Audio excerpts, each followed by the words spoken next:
राम कथा में बड़ा सुंदर प्रसंग रहेगा नवदा भक्ति का। माता समरी ने बड़ा सुंदर प्रसंग है भगवान राम के साथ।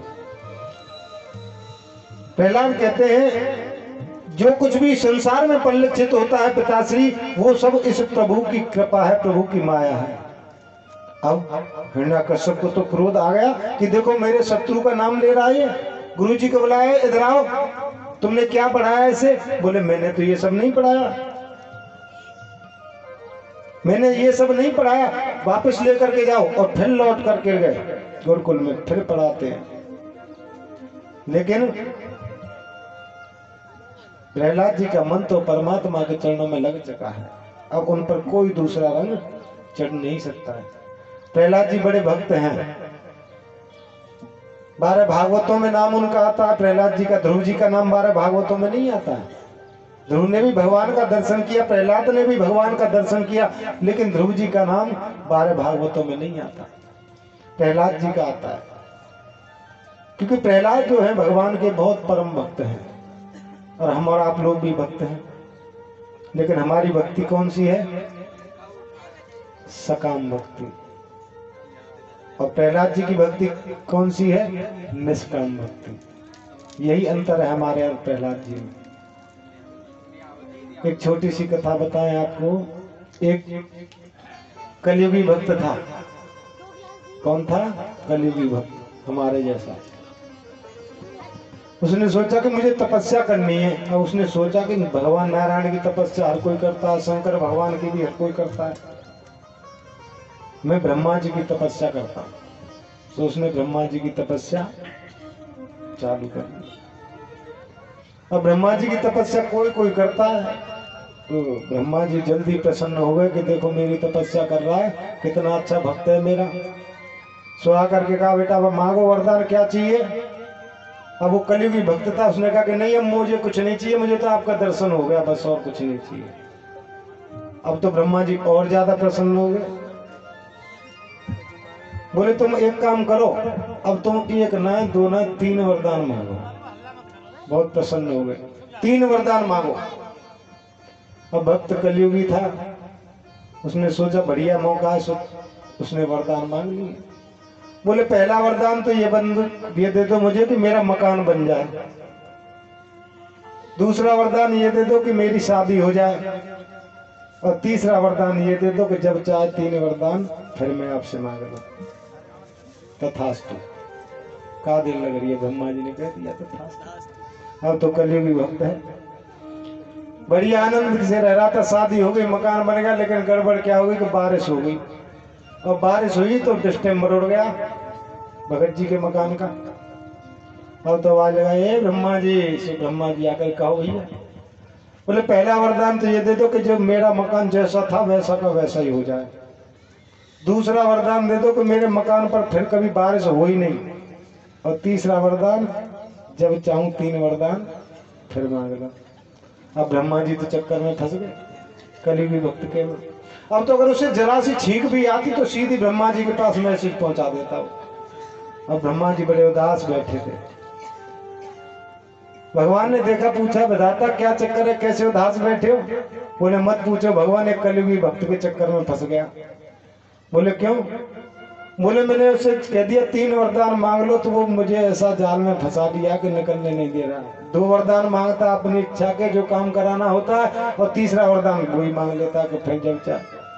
भगवान कहते हैं कि इसीलिए मैं बहुत जल्दी से किसी पर कृपा नहीं करता हूं। एक बात आपको बता, अगर आप भगवान विष्णु की पूजा करते हैं, कृष्ण भगवान की पूजा करते हैं, नारायण भगवान की पूजा करते हैं, तो आपको उस पूजा का फल बहुत जल्दी नहीं मिलता है।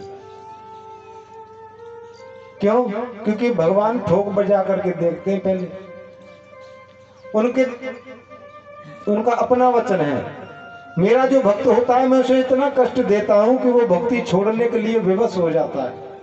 लेकिन अगर वो उस भक्ति के मार्ग पर अड़िग रहता है तो फिर उसे इतना देता हूं कि फिर उसे जीवन में कुछ करने की जरूरत नहीं पड़ती।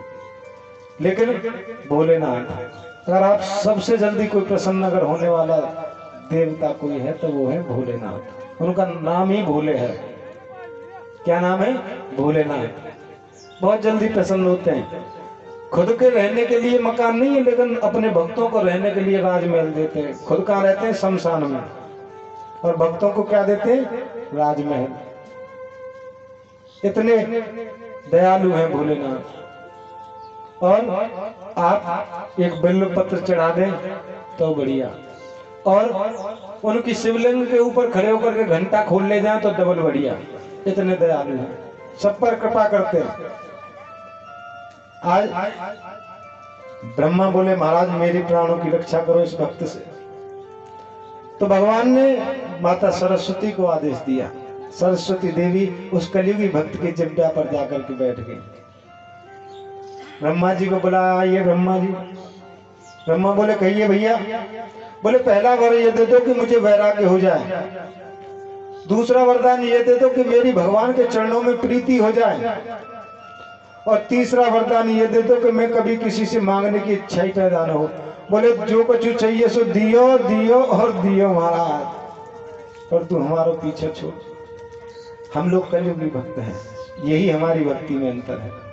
प्रहलाद जी की भक्ति और हमारी भक्ति में अंतर क्या है? हम लोग कलियुगी भक्त हैं। हमें तो एक बार बस पता चल जाए, फिर देखो ये भक्ति जो है श्रेष्ठ नहीं है। सज्जनों, आज प्रहलाद जी जब नारायण नाम का उच्चारण करते तो हिरण्यकश्यप क्रोधित हो गया। उसे मारने के बहुत सारे प्रयास किए, बहुत प्रयास। कभी पहाड़ से गिरा कर मारना चाहा, कभी जला करके मारना चाहा, बहुत प्रयास किए, लेकिन कि जाको राखे साया और मार सके ना कोई, बालन माका कर सके तो जो जग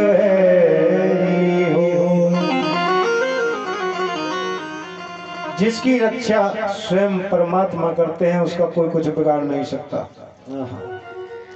अब तो तलवार निकाल ली हिरण्यकश्यप ने, और प्रहलाद को मारने के लिए जब चला तो सुखदेव स्वामी कहते हैं परीक्षित अपने भक्त की प्राण रक्षा करने के लिए मेरे गोविंद नरसिंह रूप से खंभा फाड़ करके प्रकट हो गए। बोलिए नरसिंह भगवान की। बड़ा जोरदार शब्द हो रहा है, बड़ा विचित्र स्वरूप है गोविंद का। पूरा शरीर मनुष्यों के जैसा है, लेकिन मुंह और नाखून शेर के जैसे।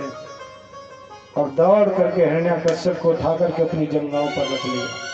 लेकिन हिरण्यकश्यप तो मुस्कुराने लगा कि आप भगवान होकर भी मुझे मार नहीं सकते। बोले क्यों? क्योंकि मुझे वरदान है, न मैं अस्त्र से मर सकता हूँ, न शस्त्र से, न ऊपर मर सकता हूँ, न नीचे मर सकता हूँ, न अंदर मर सकता हूँ, न बाहर मर सकता हूँ, न दिन में मर सकता हूँ, न रात में मर सकता हूँ। भगवान भी मुस्कुराने लगे। बोले हिरण्यकश्यप इस समय तुम कहाँ हो ये देखो। प्रभु ने जंघाओं पर रखा हुआ है दरवाजे के बीच में। बोले न ऊपर हूँ न नीचे हूँ। बोले ये बताओ अंदर हो के बाहर हो? बीच में बैठे हैं, आधा बाहर है और आधा भीतर है। बोले न अंदर हूं न बाहर हूं। समय देखो, गोधूली बेला का समय है, न दिन है न रात है। मेरे गोविंद ने क्या किया? अपने बड़े बड़े नाखूनों से उसके पेट को फाड़ डाला। सज्जन, प्रहलाद हाथ जोड़कर खड़ा हुआ है, थर थर कांप रहा प्रहलाद। आज हिरण्यकश्यप को मारने के बाद भी भगवान का कोप शांत नहीं होता है। हिरण्यकश्यप को मार डाला, उसकी आंतड़ियों को निकाल करके अपने गले में धारण कर लिया, लेकिन उसे मारने के बाद भी भगवान का कोप शांत नहीं हो रहा है। देवता लोग आकाश में खड़े हुए हैं। देवताओं ने सोचा कि अगर भगवान का कोप शांत नहीं हुआ तो ये पृथ्वी तो समुद्र में डूब जाएगी, प्रलय हो जाएगी। अब प्रभु का कोप शांत कैसे हो? ब्रह्मा जी से कहा कि आप जाकर प्रभु का कोप शांत करें। ब्रह्मा जी बोले मैं नहीं जा सकता। सभी लोग माता लक्ष्मी के पास पहुंचे। लक्ष्मी माता रोज भगवान के चरणों को दबाती हैं। लक्ष्मी माता से कहा आप जाइए, जाकर के प्रभु का कोप शांत करिए। सो लक्ष्मी देवी बड़े अभिमान से चल दी, बड़े अभिमान से आई और आकर के देखा बब्बर शेर बनकर बैठे हुए। और भगवान ने ऐसी धाड़ मारी, एक पैर यहाँ तो दूसरा बैकुंठ में जाकर के गिरा। देवताओं ने कहा क्या हुआ देवी? बोले मुझे का पता है कि बब्बर शेर बन के बैठे, मैंने तो ये समझी कि वो भगवान होंगे जिनके रोज में चरण दबाती हूँ। लेकिन प्रभु का कोप शांत नहीं होता है।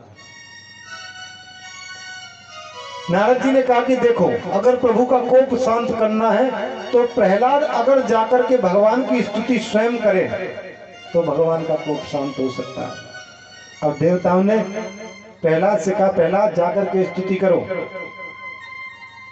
कि प्रहलादम प्रेयमास ब्रह्म स्थितो मंतिके तात प्रथमा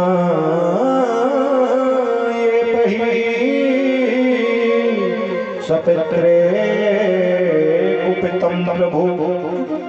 प्रहलाद तुम जाकर के स्तुति करो, और तुम स्तुति करोगे तो ही प्रभु का कोप शांत हो सकता है। अब प्रहलाद जी डरते डरते डरते डरते भगवान के पास जा रहे हैं हाथ जोड़कर, और हाथ जोड़कर कहने लगे कि क्वाहम ब्रज भवा ईशतमो अधकेशिनम जात है श्वेतर कुले तो कंपा। हे गोविंद, मैं आपकी स्तुति क्या करूं? प्रभु ने क्या किया, प्रहलाद को उठाया और अपनी गोदी में रख लिया, और जैसे गाय अपने बछड़े को चाटती है ऐसे भगवान प्रहलाद को चाटने लगे। प्रहलाद तो बड़ा विस्मय में है। प्रहलाद हाथ जोड़ करके कहने लगा हे प्रभु मुझे एक बात बताइए। बोले क्या माता लक्ष्मी को आपने कभी ऐसे प्रेम किया है? जो प्रेम आप मुझे देते हैं, क्या माता लक्ष्मी से आपने ऐसे कभी प्रेम किया? मुझ में ऐसी कौन सी खासियत आपने देखी, कौन सा ऐसा विशेष गुण मुझ में देखा जो मेरे ऊपर इतनी बड़ी स्वरेत्र कुले तब अनुकंपा, इतनी बड़ी अनुकंपा आपने की? मैं न ब्राह्मणों न तू भवस्य न तेरे रमाया चमेतता। मैं जाति में ब्राह्मण भी नहीं, मैं श्रेष्ठ जाति का भी नहीं हूँ। अरे मैंने तो राक्षस कुल में जन्म लिया है, मेरी तो जाति भी ठीक नहीं है, मेरा भोजन भी ठीक नहीं है, और आपकी ऐसी दिव्य अनुकंपा जो सुख ब्रह्मा को नहीं मिला, जो सुख माता लक्ष्मी को नहीं मिला, हे गोविंद वो सुख आप मुझे प्रदान करते हैं। ऐसा कौन सा विशेष गुण आपने मुझ में देखा? मैं किन शब्दों में आपकी महिमा का वर्णन करूं? प्रहलाद कहते हैं कि मेरी परिस्थिति बड़ी विचित्र बन गई है, ये जितनी भी इंद्रियां हैं सब मुझे अपनी अपनी ओर आकर्षित करती हैं। हे गोविंद, भगवान ने कहा प्रहलाद आज मैं तुमसे बहुत प्रसन्न हूं, कुछ मांग लो। हे प्रहलाद आज मैं तुमसे बहुत प्रसन्न हूं, तुम्हारी भक्ति से बहुत प्रसन्न हूं, तुम मुझसे कुछ मांग लो। प्रहलाद बोले मांगता तो वो है जिसके पास कुछ नहीं होता है, मेरे पास तो पहले से ही सब कुछ है, मैं क्या मांगूं? बोले नहीं, कुछ तो मांगना पड़ेगा। तो प्रहलाद ने क्या मांगा? अब यही कारण है कि ध्रुव जी का नाम 12 भागवतों में नहीं आता, प्रहलाद जी का आता है। प्रहलाद ने मांगा क्या? प्रहलाद कहते हैं भगवान क्या करें, प्रहलाद मांग, अगर तू ब्रह्मा का पद चाहेगा तो मैं निसंकोच भाव से तुझे ब्रह्मा बना दूंगा। ब्रह्मा जी देवता लोग आदि खड़े हुए हैं आकाश में। अगर तुझे इंद्र के पद चाहिए तो निसंकोच भाव से मैं तुझे इंद्र बना दूंगा। इंद्र खड़ा हुआ है, और इंद्र तो चिंता में पड़ गया क्योंकि इंद्र का सिंहासन का पेच तो वैसे ही बहुत ढीला है, कोई थोड़ी सी तपस्या करने लग जाए तो सिंहासन इंद्र का पहले हिलने लग जाता है। इंद्र ने सोचा कि आज तो सिंहासन गया, आज कोई नहीं रोक सकता। मांग प्रहलाद क्या चाहिए, निसंकोच भाव से मांग। तो प्रहलाद ने क्या मांगा? प्रहलाद कहते हैं कि हे प्रभु वर देना चाहते तो एक ही वरदान दे दो, मेरे मन में कभी मांगने का विचार ही पैदा न हो। यही अंतर है। ध्रुव जी ने जो भक्ति की वो सकाम थी, उन्होंने चाहा था कि मुझे उस गद्दी पर जाकर के बैठना है, लेकिन प्रहलाद कहते हैं कि मेरे मन में कभी मांगने की स्थिति ही पैदा न हो, यही वरदान मुझे दे दो। लेकिन मैं एक निवेदन आपसे करना चाहता हूं।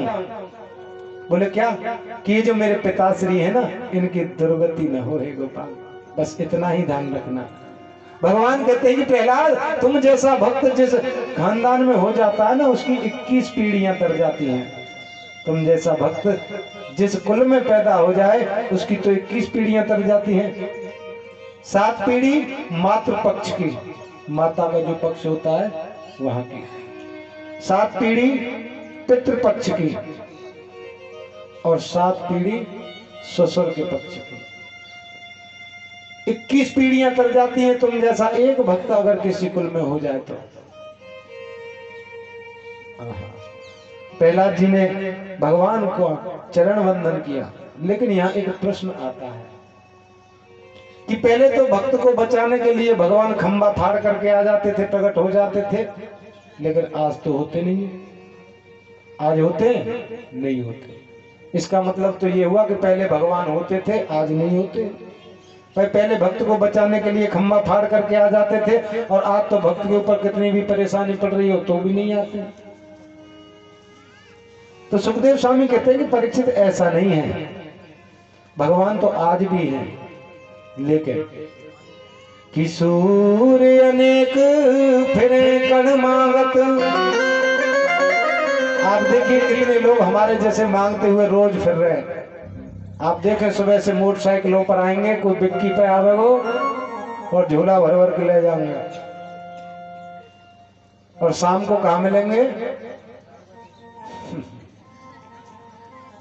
कि सूर्य अनेक फिरे कण मांगत, और पे पद सूर स्वाद कहाँ।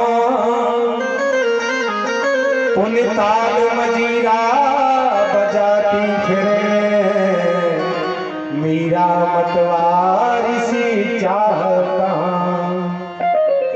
सिया राम कथा कितनों ने लिखी, सिया राम कथा कितनों ने लिखी, तुलसी जैसी मर्याद कहाँ। नरसिंह बसे प्रति खम्मन में, तो कालन को प्रहलाद कहाँ। नरसिंह बसे प्रति खम्मन में, तो कालन को प्रहलाद कहाँ।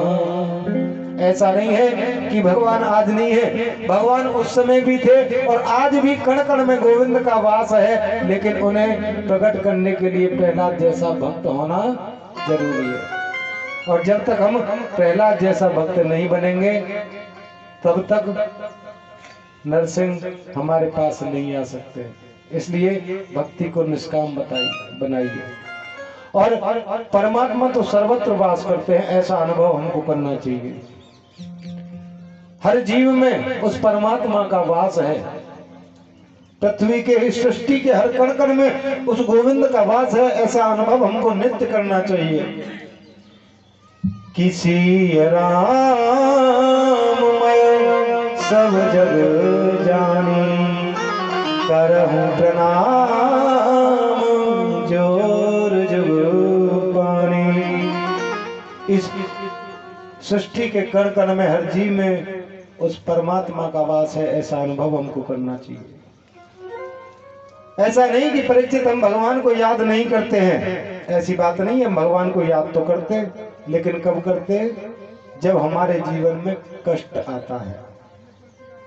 कि दुख में सुमिरन सब करे, कि दुख में सुमिरन सब करे, और सुख में करे न को। जो सुख में सुमिरन करे, तो दुख काहे को। कि जो सुख में सुमिरन करे, तो दुख काहे को। इसलिए हम प्राय कहते हैं कि हर परिस्थिति में खाते पीते उठते बैठते उस गोविंद का ध्यान हमको करना चाहिए, उसकी याद करनी चाहिए। क्योंकि हम उसकी याद करेंगे तो एक न एक दिन उसको भी हमारी याद अवश्य आएगी। इसलिए हर परिस्थिति में भगवान का चिंतन आप करें। परमात्मा की याद करें, क्योंकि जब हम उनकी याद करेंगे तो एक दिन उनको भी हमारी याद अवश्य आएगी। लेकिन हम याद करते नहीं हैं। हम याद कब करते हैं? जब हमारा कोई सहारा नहीं रहता है। कब याद करते हैं? जब कोई व्यवस्था नहीं रहती है हमारी। लेकिन हमें भगवान को हर समय, मैंने आपको कल भी कहा कि उनकी कृपा का अनुभव हर समय करिए। उनकी कृपा हर समय सबके ऊपर बराबर बरसती रहती है। तो एक बार भाव के साथ देखिए। एक और बात आपको बताएंगे, शासन पर नहीं बैठना है, हाथ बांध करके नहीं बैठना है कथा में। आप लोग मैया थोड़ा ध्यान रखें। हाँ, बहुत जगह है, थोड़ा गैप करके लंबे पैर कर लीजिए, वो चलेगा। क्योंकि इसे दरिद्र आसन कहते हैं। क्या कहते हैं? दरिद्र आसन। जो इस पर हाथ बांध करके ऐसे बैठता है उसके घर में दरिद्रता आ जाती है, गरीबी आ जाती है। इसलिए आप पैर लंबे कर लीजिए, वो चलेगा, लेकिन इस आसन पर नहीं बैठना है। तो बड़े भाव के साथ गोविंद के दरबार में मीठी मीठी तालियों के साथ, कहते हैं तालियां बजाने से भाग्य की रेखाएं बदल जाती हैं और थोड़े बहुत जो कष्ट होते हैं वो उठ करके चले जाते हैं। बोले कहाँ? बोले जो ताली नहीं बजाते उनके ऊपर जाकर बैठ जाते हैं। तो बड़े भाव के साथ, मुझको माधव का सहारा मिल गया,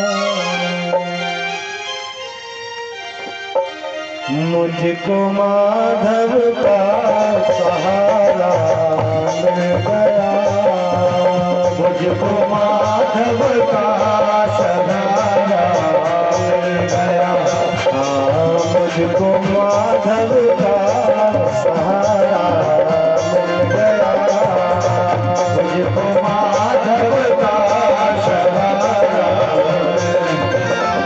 हाँ, मेरी कश्ती को किनारा मिल गया, मेरी कश्ती को किनारा मिल गया, मुझको माधव का सहारा मिल गया, मुझको माधव का सहारा मिल गया। हाँ, मेरी कश्ती को किनारा मिल गया, मेरी कश्ती को किनारा मिल गया, मुझको माधव का सहारा मिल गया, मुझको माधव का सहारा मिल गया।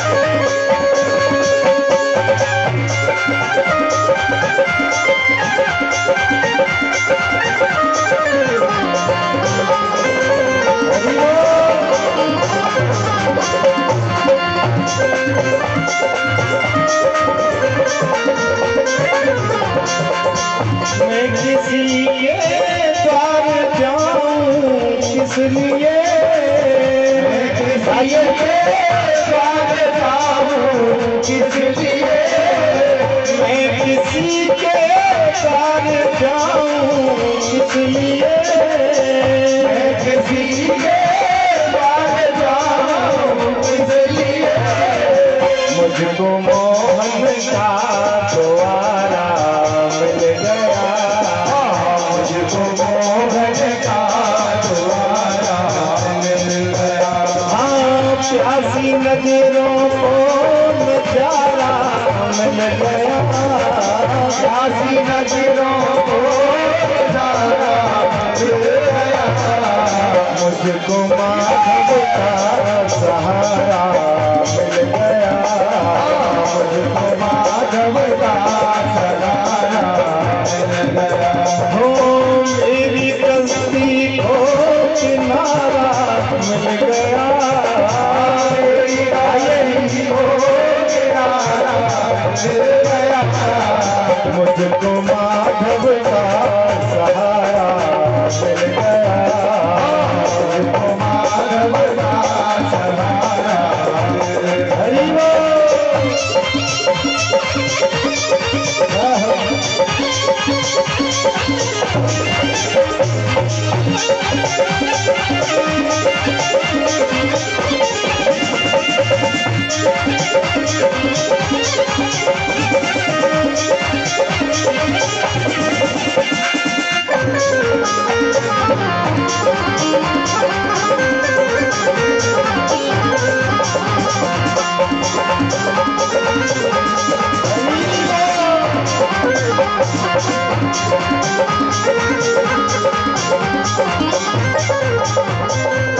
ढूंढती है मेरी नजरें जो नजर, ढूंढती है मेरी नजरें वो नजर, ढूंढती है मेरी नजरें जो नजर, ढूंढती है मेरी नजरें जो नजर, ढूंढती है मेरी नजरें जो नजर, प्यासी नजरों को नजारा मिल गया, प्यासी नजरों को नजारा मिल गया, मेरी कश्ती को सहारा मिल गया, मेरी कश्ती को सहारा मिल गया, मुझको माधव का सहारा मिल गया, मुझको माधव का सहारा मिल गया, हो प्यासी नजरों को नजारा मिल गया, प्यासी नजरों को सहारा मिल गया, मुझको माधव का सहारा मिल गया, मुझको माधव का सहारा मिल गया। हरि बोल।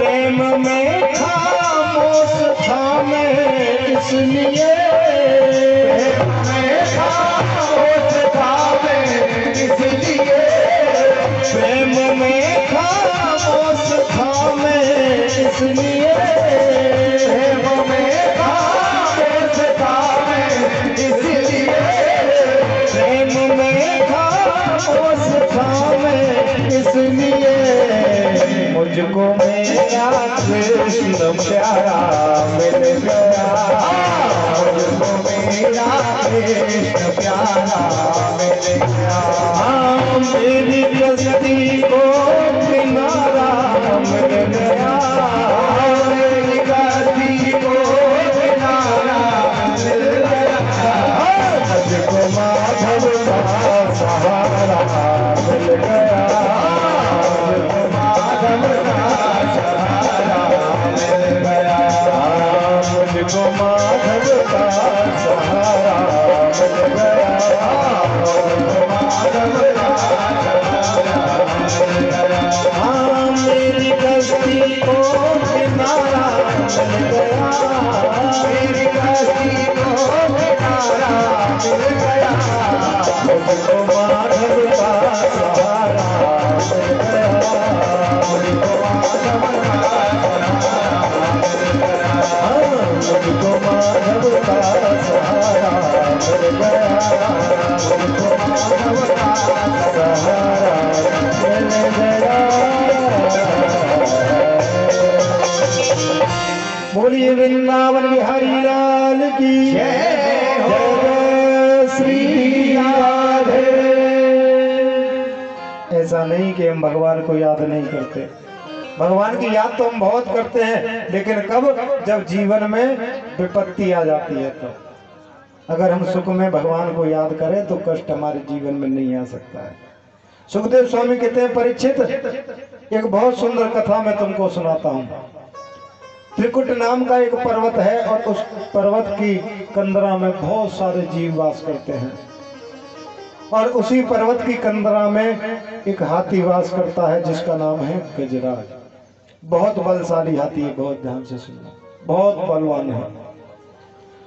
और जब वो जंगल से अपनी मदमस्त चाल में जब निकलता तो छोटे छोटे जीव उसके पीछे जय जयकार करने लग जाते हुए, गजराज महाराज की जय, गजराज महाराज की जय। बहुत बलवान है, बहुत सी पत्नियां, बहुत से पुत्र हैं। एक दिन अपनी पत्नी और पुत्रों को साथ में लेकर के एक नदी में स्नान करने के लिए वो गया और उस जल में क्रीड़ा करने लगा अपने बच्चों के साथ, अपनी पत्नी के साथ बहुत समय तक क्रीड़ा करता रहा। और सायंकाल का जब समय हुआ तो उस जल से निकलने जब वो लगे, सरोवर से निकलने लगे तो पत्नी निकल गई, बच्चे भी निकल गए। लेकिन जब वो गजराज निकलने के लिए प्रयास करने लगा तो उसके पैर को हिला नहीं पाया वो। लेकिन बल का अभिमान है, सोचा कोई छोटा मोटा जीव होगा, थोड़ी देर में छोड़ देगा। लेकिन थोड़ी देर बाद जब फिर जोर लगाया तो उस पैर को हिला नहीं पा रहा। उसका जो खून है उसे गाहन आकर के चूसा, पूरा खून जब निकलने लगा, रक्त निकलने लगा तो उसका बल क्षीण होने लगा। और बल जब क्षीण होने लगा तो पूरी ताकत लगा थी लेकिन अपने पैर को हटा नहीं पाया, हिला नहीं पाया।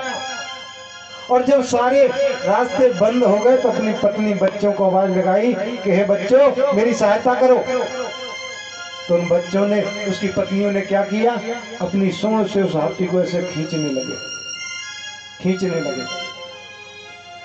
बहुत प्रयास करने के बावजूद भी उस गजराज को जब उस सरोवर से नहीं निकाल पाए, शाम हो गई, बिल्कुल दिन छुप गया, बहुत समय हो गया। तो उसे छोड़ करके उसके पत्नी और बच्चे जाने लगे। और जब वही पत्नी बच्चे जब जाने लगे तो गजराज कहने लगा, हे पुत्रों,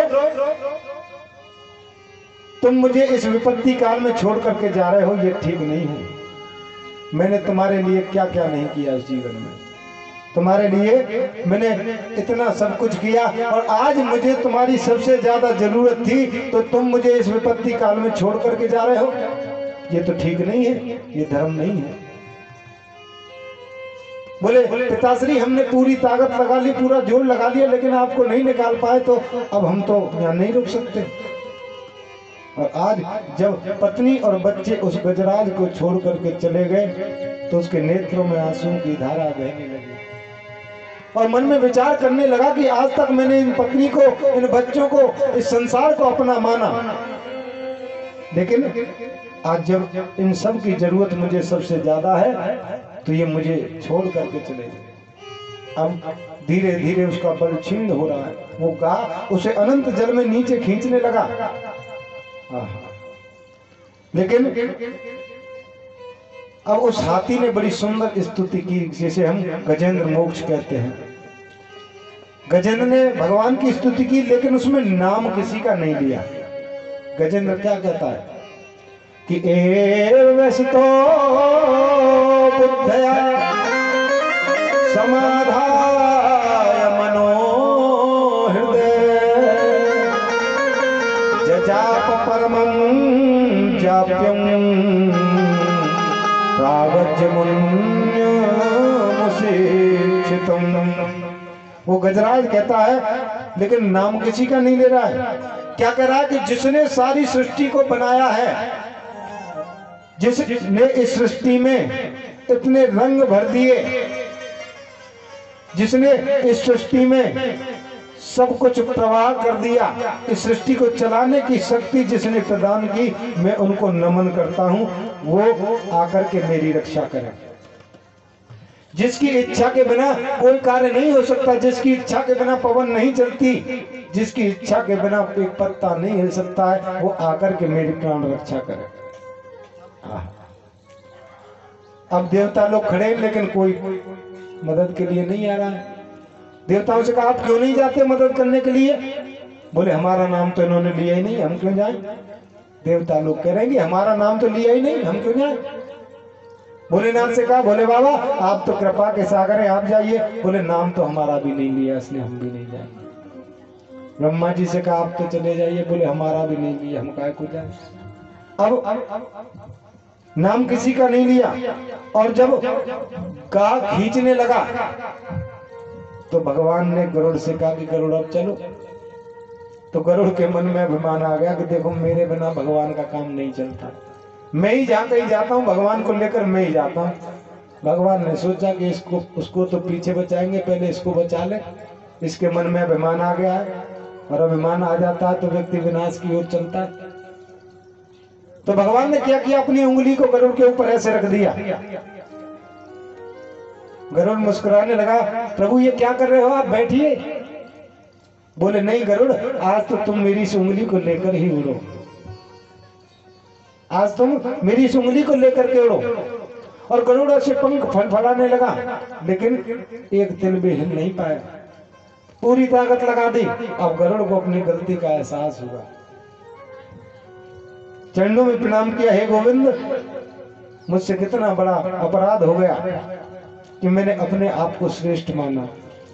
भगवान बोले गरुड़ देखो, तुम ये सोचते थे कि तुम मुझे लेकर के उड़ते हो, लेकिन ऐसा नहीं है, मैं ही तुम्हें अपने पैरों में फंसा करके लेकर के जाता हूं। आज गजराज खड़ा हुआ है जल में ऊपर देख रहा है, कोई मदद के लिए नहीं आया, और भगवान को जब आता हुआ उसने देखा। गजेंद्र ने गरुड़ पर आरूढ़ होकर भगवान श्रीमन नारायण को जब आते देखा कि सोहतम सुरस बले न रहती है आतो दृष्टवा गुरुत्तमती हरदम पुष्पात चक्रम उच्छिन्न सामुजकरम गिरमाह कक्षा नारायण खिलो गुरु भगवन नमस्तुते। बहुत सुंदर स्तुति की। अब तक उसने किसी का नाम नहीं लिया था, लेकिन जैसे गरुड़ पर बैठे हुए भगवान श्रीमन नारायण को आते देखा तो अपनी सूंड से एक सुंदर फूल ले लिया, और उस फूल को तुरंत भगवान के चरणों में प्रदान कर दिया। जब संसार के सब बल छीण हो जाते हैं उस समय मेरे गोविंद काम आते हैं सज्जनों। उस समय ही हमें प्रभु नाम का जो भजन है वो हमारे काम आता है। लेकिन आज गजराज को जब सब छोड़कर चले गए तो भगवान की याद उसको आई, और भगवान ने आकर के उस गाय का सुदर्शन चक्र के द्वारा सिर धड़ से अलग कर दिया। और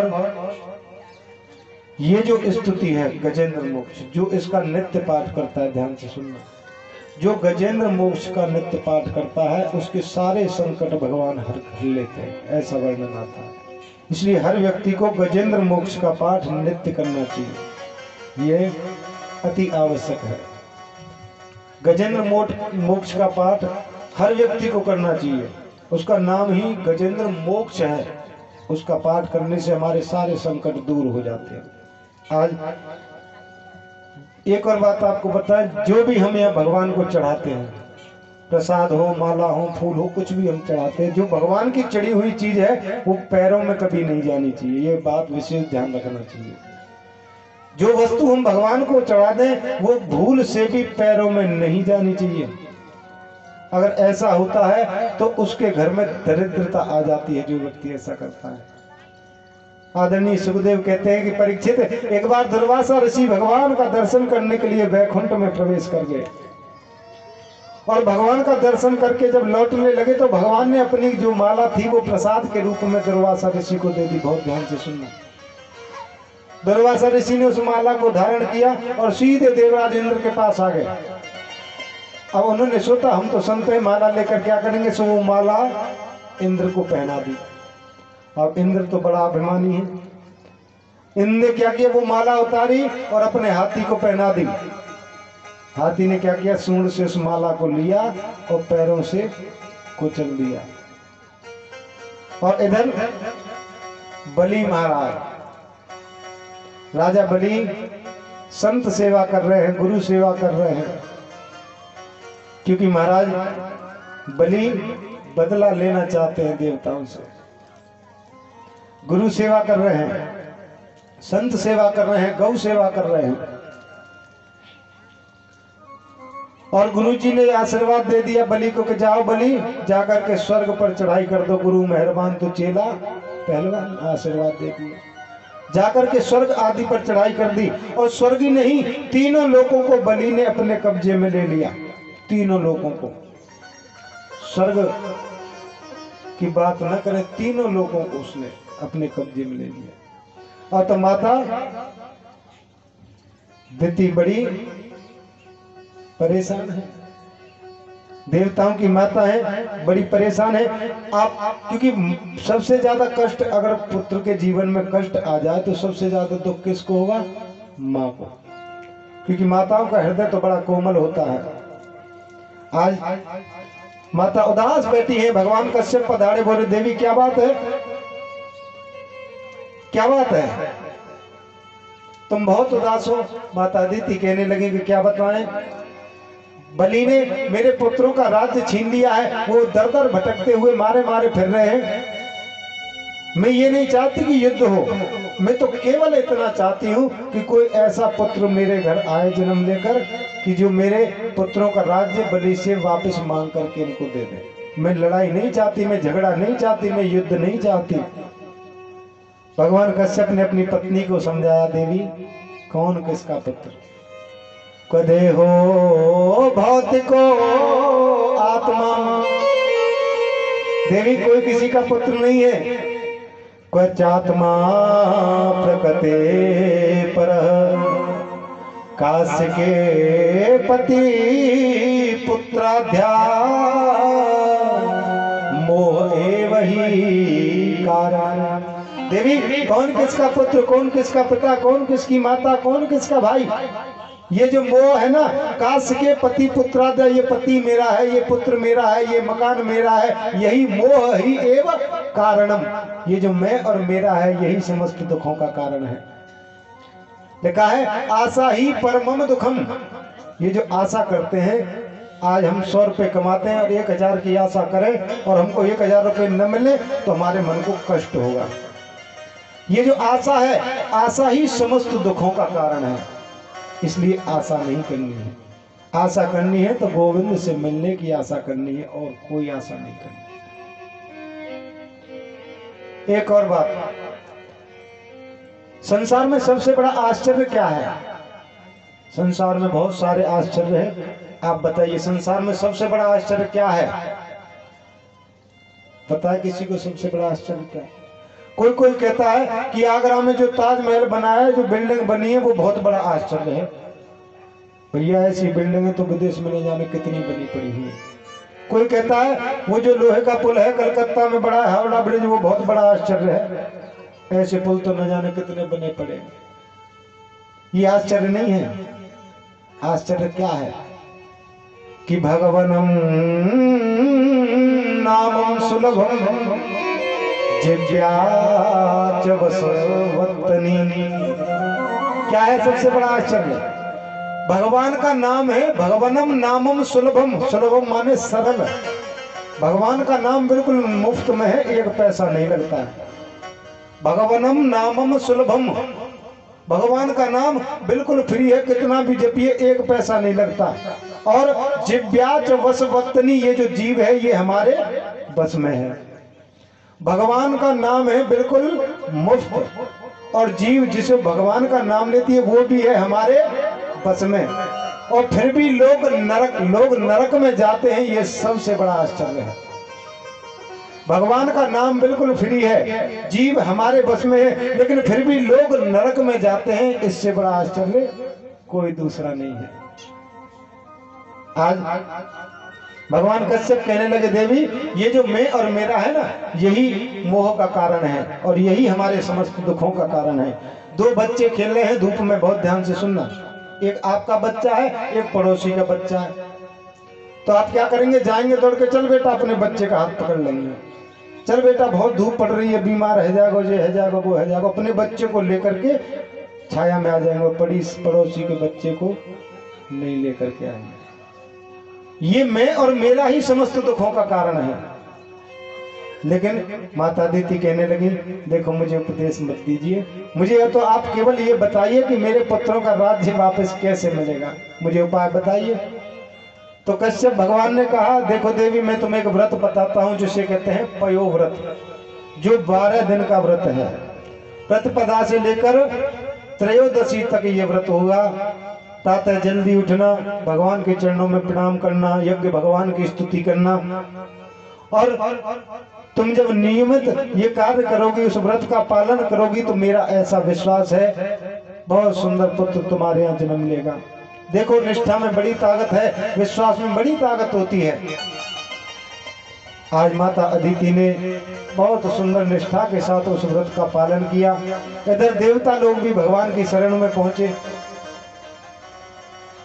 तो देवताओं से भगवान ने कहा, देखो, मैं भगवान होकर भी बलि से इस समय युद्ध में नहीं जीत सकता। मैं बेशक भगवान हूं, लेकिन इस समय बलि के ऊपर हो रही है गुरु कृपा, और गुरु मेहरबान तो चेला पहलवान। इसलिए युद्ध में तो बलि को मैं इस समय नहीं हरा सकता। लेकिन आप लोगों ने मेरी बहुत पूजा की है। आपकी माता अदिति भी कितने 12 दिन से मेरे व्रत में बैठी हुई है। मैं स्वयं वामन बन करके आऊंगा और आपका राज्य बलि से आपको वापस दिला दूंगा। देवताओं ने प्रभु की प्रार्थना की, और देवताओं की कार्य सिद्धि के लिए कि सोनाया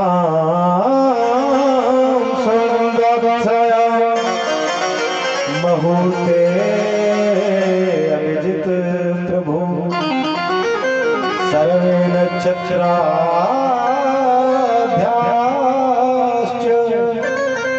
कुचत्र जन्म दक्षिणा।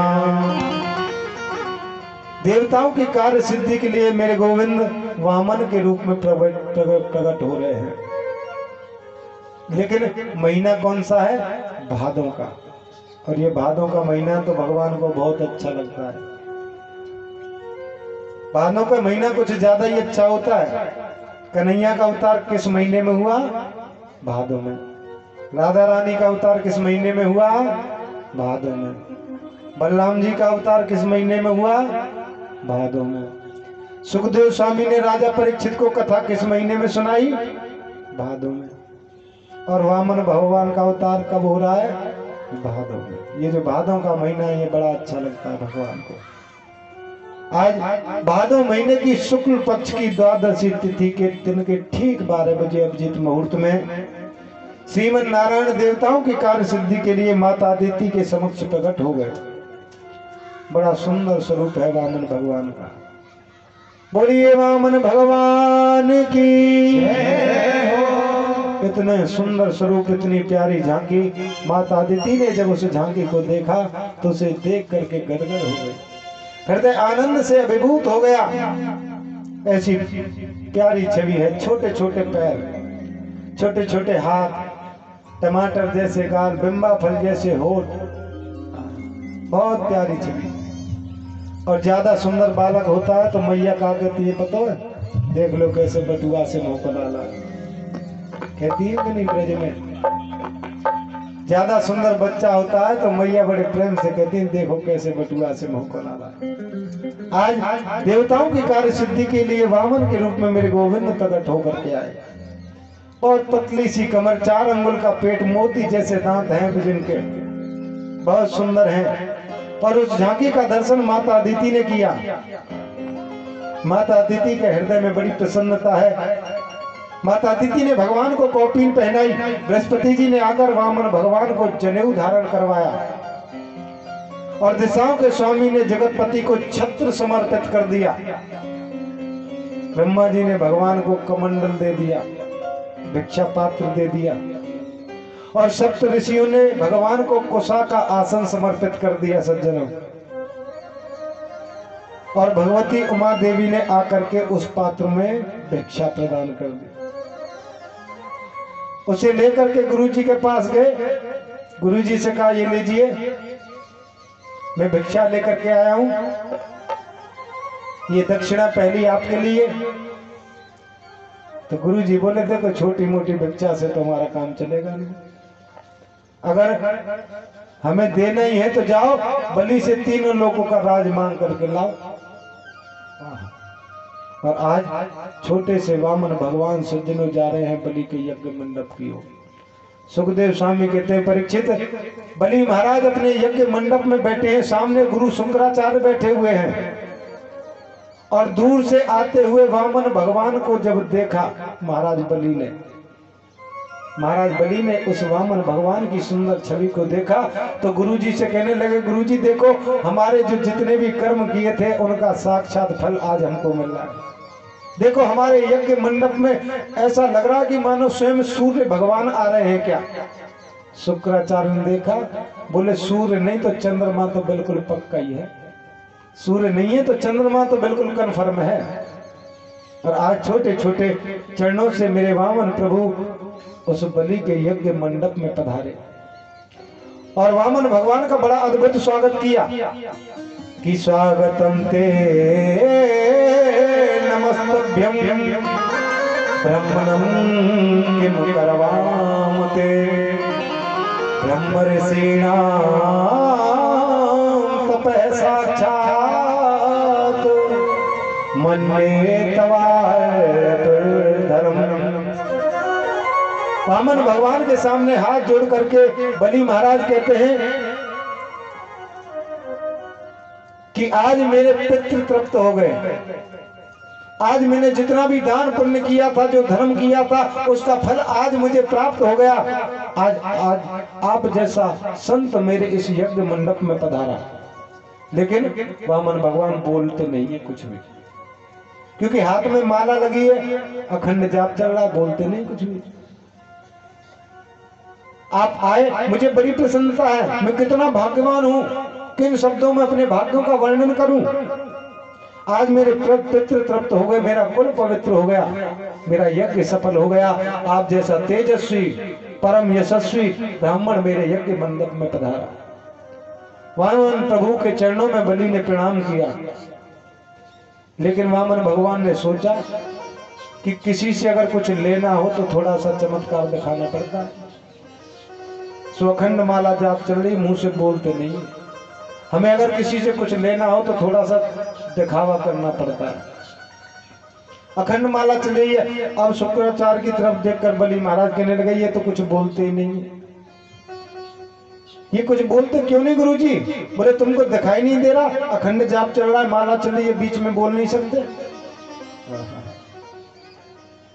बलि कहता है, महाराज अपने छोटे से मुखार बिंद से एक बार कहिए कि मैं आपकी क्या सेवा करूं, एक बार कहिए तो सही।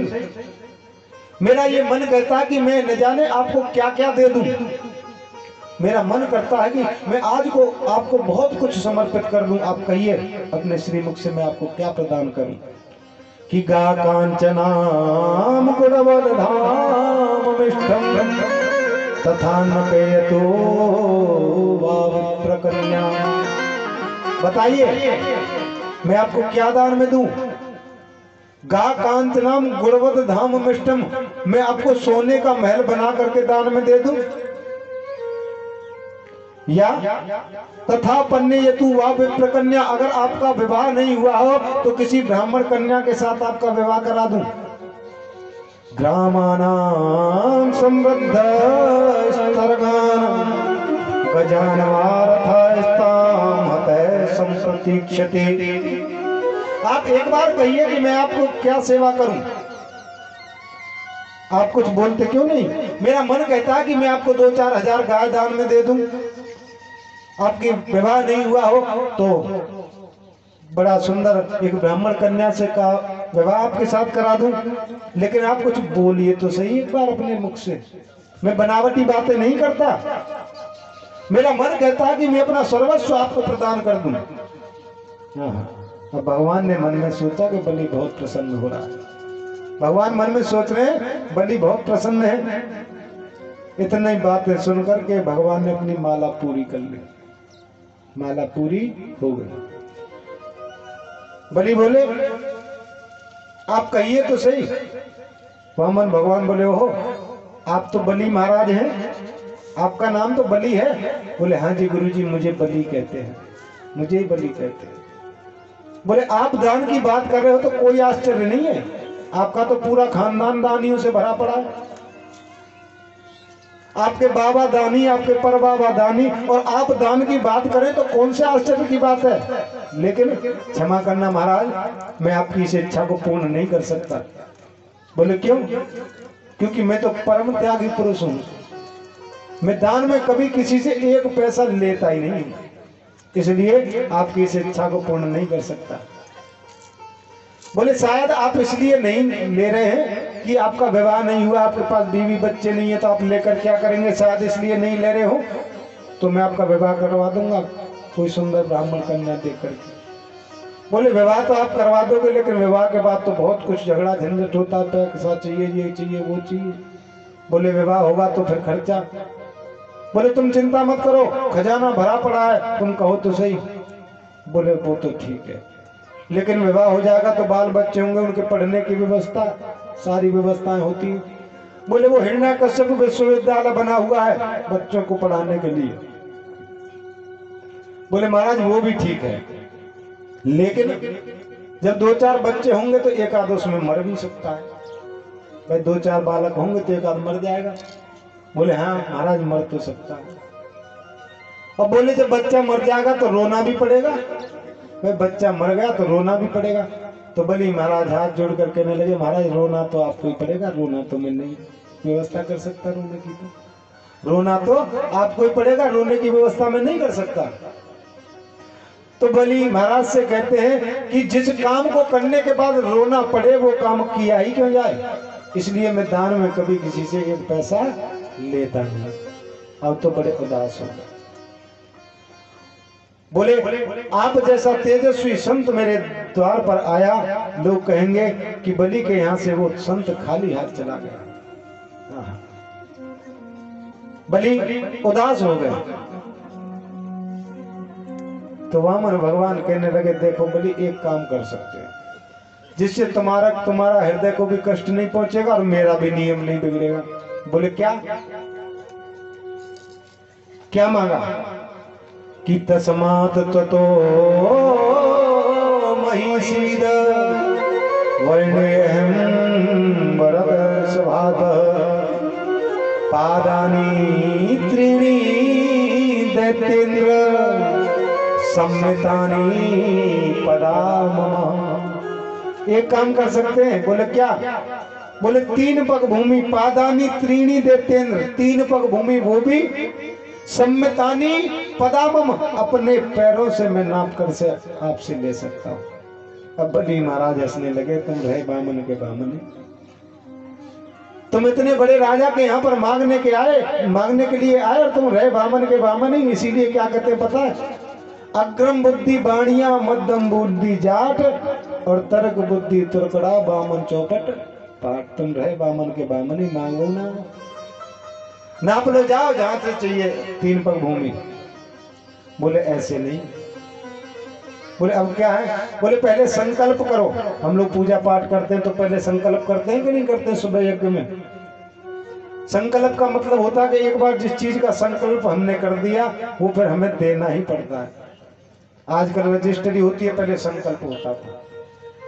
अब शुक्राचार्य ने सोचा कि 3 पग भूमि के लिए और ये संकल्प बात को जमी नहीं। देखा आंखें बंद करके ये तो स्वयं नारायण है। शुक्राचार्य ने हाथ पकड़ लिया, बलि का हाथ पकड़ करके ले गए और बलि से कहने लगे देखो ये कोई 52-53 नहीं है, ये कोई 52-53 नहीं है। तो बलि बोले कौन है? तो शुक्राचार्य का बेटा 8 जगह ऐसी होती हैं जहां झूठ बोलने से पाप नहीं लगता है। 8 जगह बताएं बलि महाराज को, कौन कौन सी? स्त्री नर्म विवाहे च वृद्धते प्राण संकटे गौ ब्राह्मण थे हिंसाया नरतम साच गुप्त श्रीतमम। बड़ा सुंदर उपदेश कर रहे हैं। 8 जगह बेटा ऐसी है जहां पर झूठ बोलने पर पाप नहीं लगता है। कौन कौन सी? स्त्रियों से अगर कोई बात छुपानी हो और वहां झूठ बोलना पड़ जाए तो पाप नहीं लगता है, क्योंकि पुरुषों की अपेक्षा माताओं का हृदय जो होता है वो अधिक कोमल होता है। उनसे बात ज्यादा दिन छुपती नहीं है।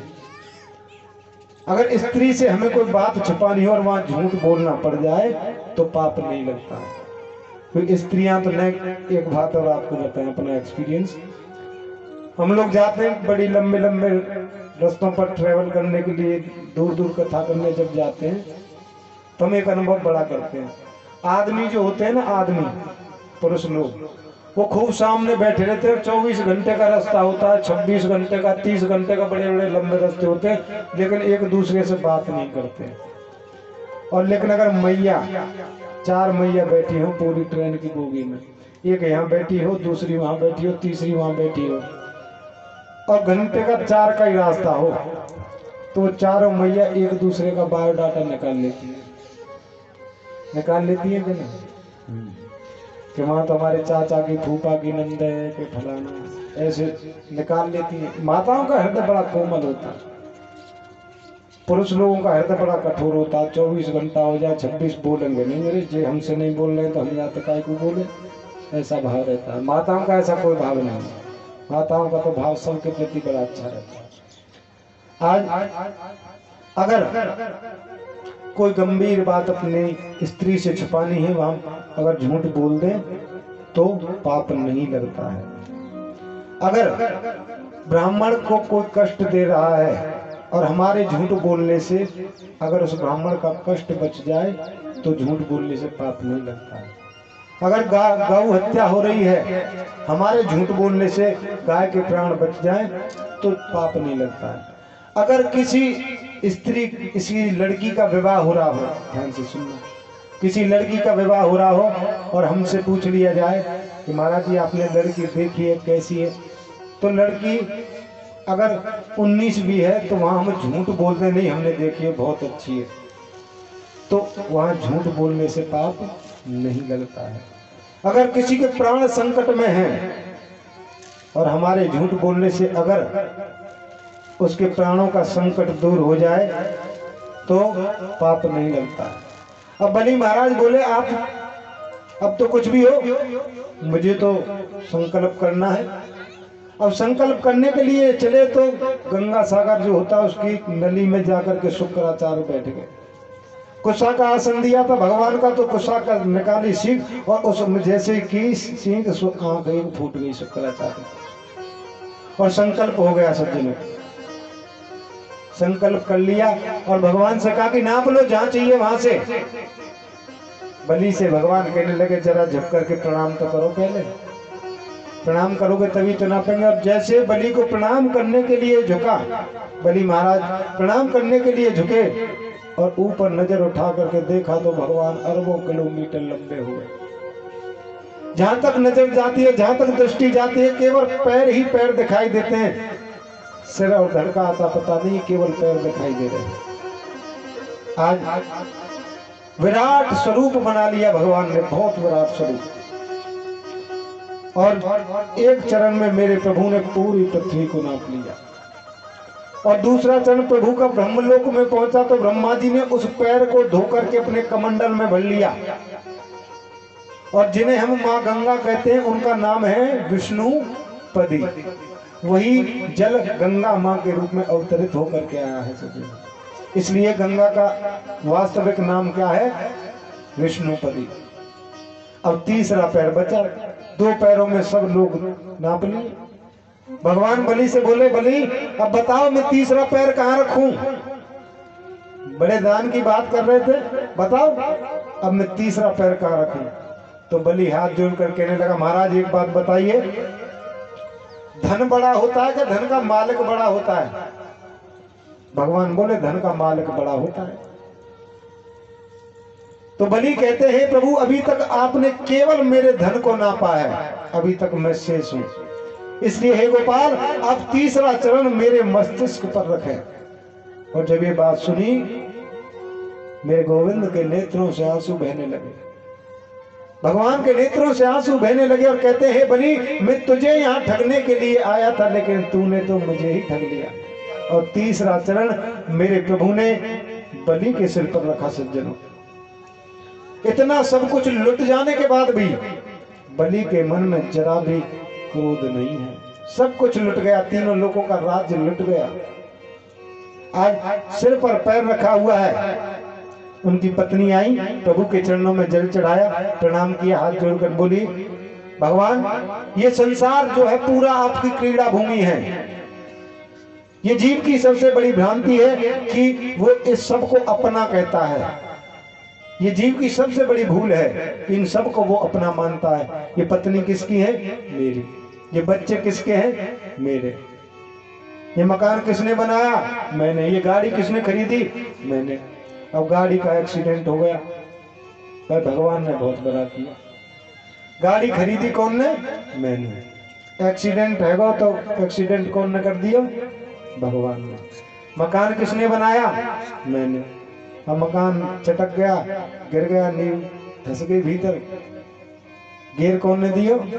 भगवान ने। हे गोविंद, ये जो वहम है ना, यही हमारे दुख का कारण। ये मेरा मकान है, मेरा फ्लैट है, मेरी पत्नी है, मेरे बच्चे हैं, ये सब मेरे नहीं है, ये सब परमात्मा की कृपा है और परमात्मा ही सबका मालिक है। हम लोग क्या है? हम तो केवल उसके मुनीम हैं। हम लोग उसके मालिक नहीं, हम तो उसके मुनीम हैं। आप मेरे पति को त्रिलोकी का राज्य देते हैं तो बहुत कृपा करते हैं, और उस राज्य को देकर के वापस छीन लेते हैं तो डबल कृपा करते हैं। आपने तीनों लोगों का राजा बनाया, कितनी कृपा की, लेकिन आपने तीनों लोगों का राज वापस छीन लिया, ये आपने और डबल कृपा की। आप देते हैं, कृपा करते हैं, लेते हैं, बड़ी कृपा करते हैं। भगवान ने सोचा इसका तो पूरा खानदान ही ज्ञानियों से भरा पड़ा है। भगवान ने सोचा इसका तो पूरा खानदान ज्ञानियों से भरा पड़ा हुआ है, जो भी आता है वो ज्ञान की बात करता है। प्रहलाद जी पधारे। प्रहलाद जी कहते हैं आपने कितना अच्छा किया। भरी सभा में प्रवेश किया प्रहलाद जी ने और कहते हैं मेरे पौत्र बलि को आपने त्रिलोकी का राजा बनाया, बड़ी कृपा की, और उससे छीन ली, ये भी बड़ी कृपा की। ब्रह्मा जी आए, आकर के बलि को छुड़वा दिया। ब्रह्मा जी ने जब छुड़वा दिया तो भगवान ने कहा बेटा प्रहलाद, आज मेरा हृदय बहुत प्रसन्न है।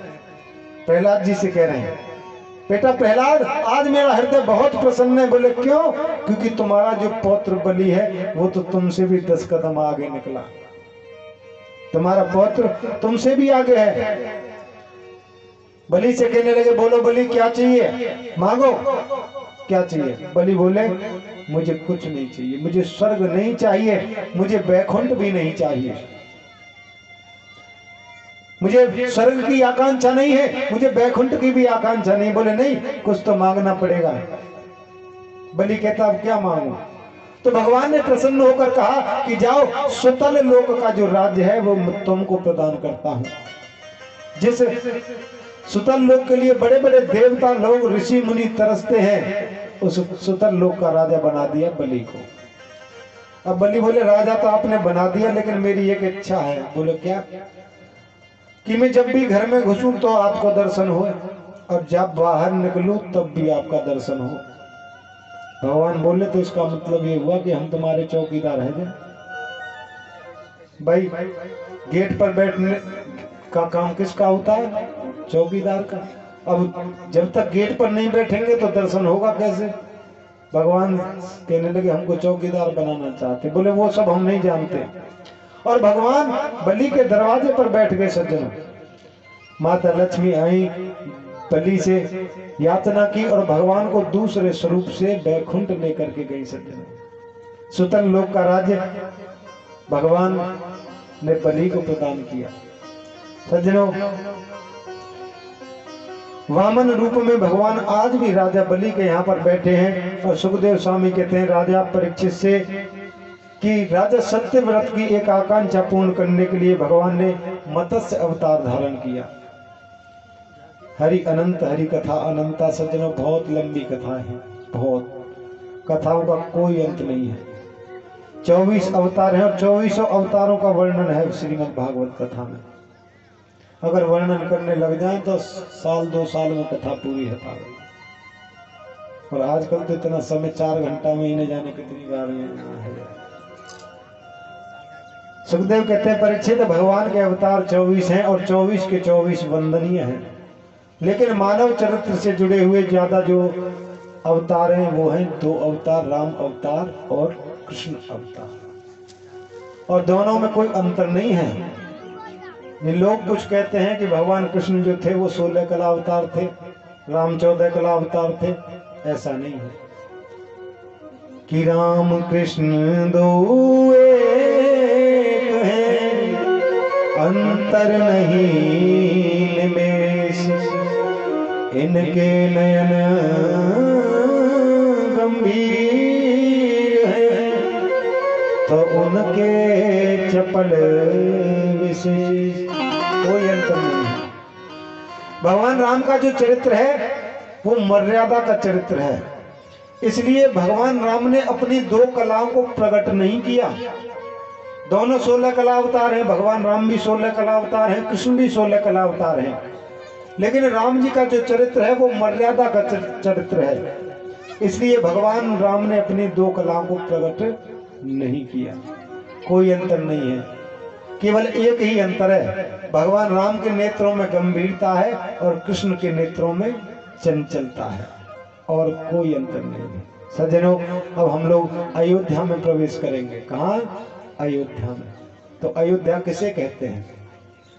अयोध्या उसे कहते हैं जहाँ कहीं कभी युद्ध नहीं होता है, जहाँ कभी लड़ाई नहीं होती है, जहाँ कभी झगड़ा नहीं होता है, इसलिए उसे अयोध्या कहा गया। या अवध, अवध किसे कहते हैं? जहाँ कभी किसी निर्दोष प्राणी का वध नहीं होता है, उसे अवध कहते हैं। और अब हम लोग अयोध्या में प्रवेश कर रहे हैं, तो बड़े भाव के साथ एक बार भगवान राम के चरणों में हमको चलना है।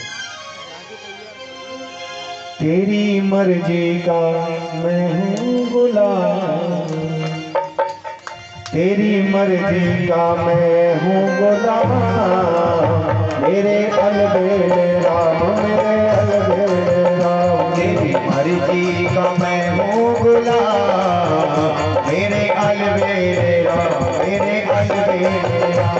वो अलबेले राम, मेरे अलबेले राम, अलबेले राम, मेरे अलबेले राम। वो अलबेले राम, मेरे अलबेले राम, अलबेले राम, मेरे अलबेले राम। तेरी मर्जी का, तेरी मर्जी का मैं हूँ गुलाम, मेरे अलबेले राम, मेरे राम। तेरी मर्जी का मैं हूँ गुलाम, मेरे अलबेले राम, मेरे अलबेले राम। हरि बोल।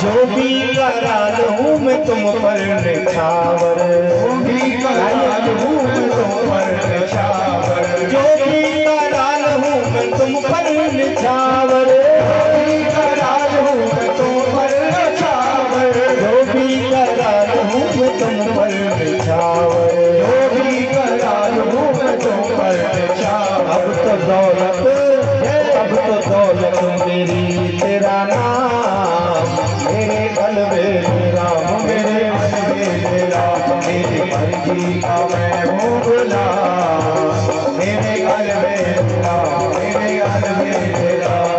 ओ अलबेले राम, मेरे अलबेले राम, अलबेले राम, मेरे अलबेले राम।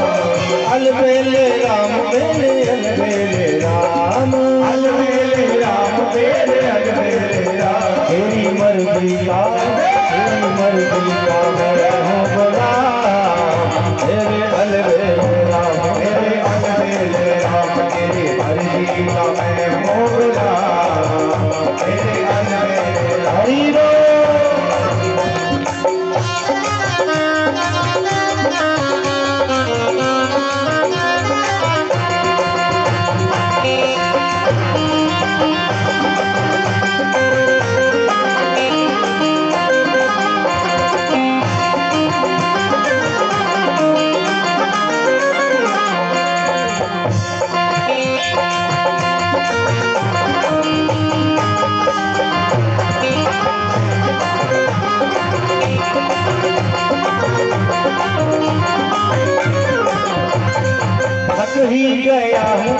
लंबे सफर में, थक ही गया हूँ इस लंबे सफर में, थक ही गया हूँ इस लंबे सफर में, थक ही गया हूँ इस लंबे सफर में, थक ही गया हूँ इस लंबे सफर में, थक ही गया हूँ इस लंबे सफर में। मेरा जीना